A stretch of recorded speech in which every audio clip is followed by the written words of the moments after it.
लोग कहने लगते हैं फिर यादव समाज आया कहाँ से। बहुत से लोग उल्टी सीधी बातें भी करते हैं, लेकिन हम आपको शास्त्र की बात बताएंगे कि यादव वंश ये कैसे बना था। कहते हैं भगवान श्री कृष्ण की 16,108 रानियां थीं, लेकिन 16,100 उनकी गोपिकाएं थीं, उनमें से जो 8 थी वो उनकी पटरानियां थीं। 8 पटरानियों में जो रुक्मिणी नाम की रानी थी, रुक्मिणी की शाखा में एक प्रद्युम्न नाम का पुत्र हुआ था। प्रद्युम्न से अनिरुद्ध हुए थे, अनिरुद्ध से 4 पुत्र पैदा हुए थे। वो कौन कौन से पुत्र हुए थे? गज, चाड़ूराव, दड़पहाड़ और तिवाहू नाम के 4 बेटे हुए थे। यहीं से अपने यादव समाज का बंटवारा होना शुरू हो गया। जो गज के वंशज हुए इनको बिहार की गद्दी दी गई, जो यादव के नाम से जाने गए साहब। जैसे बिहार में लालू प्रसाद यादव हैं, ये यादव वंश के यादव हैं साहब। दूसरे पुत्र जो चाड़ूराव हुए थे, इनको हरियाणा की गद्दी दी गई थी। हरियाणा प्रांत में अपने यादवों को राव साहब कहा जाता। वहाँ पर यादव अहीर कुछ भी कहते रहो, यादवों के घर नहीं जा पाओगे। जब राव साहब कहोगे तब यादवों के घर पहुँच जाओगे। तीसरे पुत्र जो दड़पहाड़ हुए थे, इनको देवगिरी की गद्दी दी गई थी। इनको महाराष्ट्र का राज दिया गया था। इनसे जो वंश चला उस वंश का नाम रखा गया देवगिरी यादव।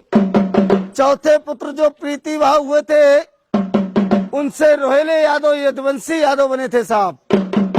हमारा कहने का मतलब ये हुआ कि आप लोगों का जो वंश है ये प्रीतिभाव से निकला हुआ वंश है। आप लोग यदुवंशी यादव हैं, जो भगवान श्री कृष्ण के वंशज है साहब। इधर भगवान श्री कृष्ण की दूसरी रानी जामवंती थी, जो जामवंत की पुत्री थी।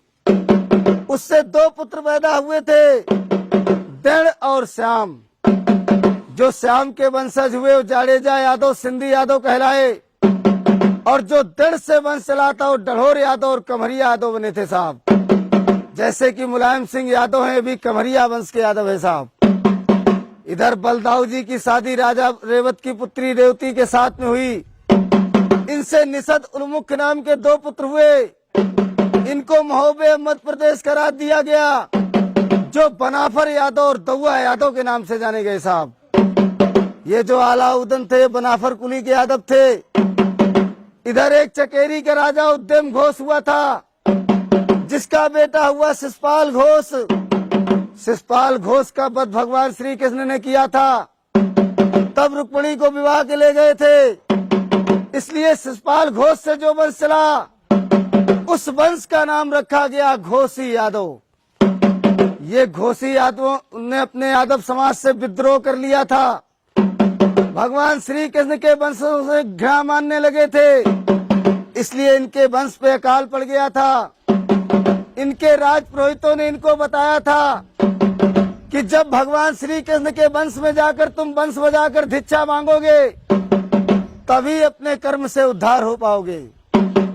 तब से आकर के घोषी लोग वंश बजाने लगे थे। वहां से घोषी समाज कहलाया था साहब।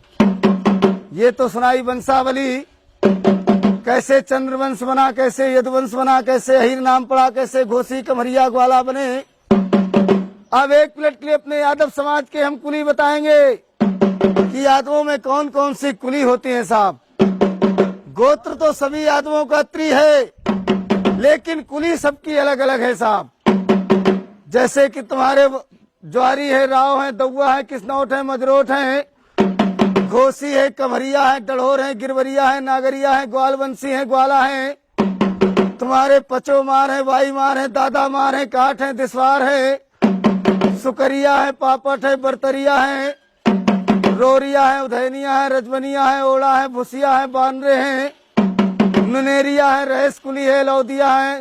तुम्हारे बजुर कुली है, तुम्हारे जो बजुर कुली है, बुंदेले हैं, भाटिया है, निकोम है, शिमला है, सुनकट है।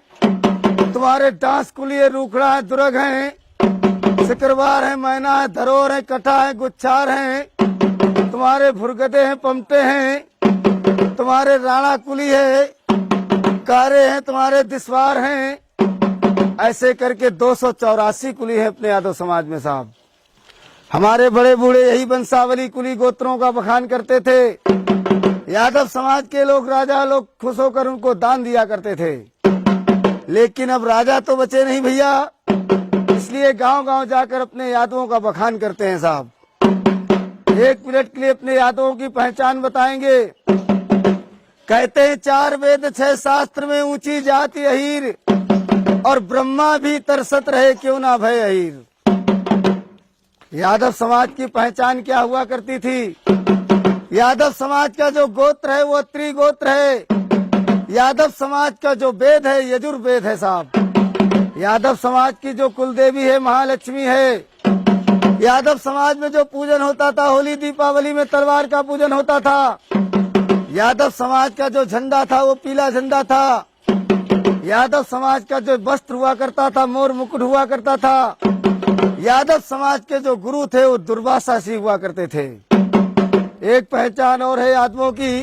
कहते छाती तानत शान से चाहो जहाँ जात शरीर, छाती तानत शान से चाहो जहाँ जात शरीर, मान हान और कड़वचन सह नहीं सकत अहीर।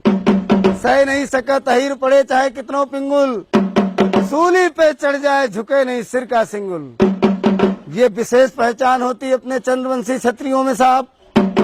लेकिन बहुत से यादव लोग ऐसे भी मिलते हैं भैया जिनके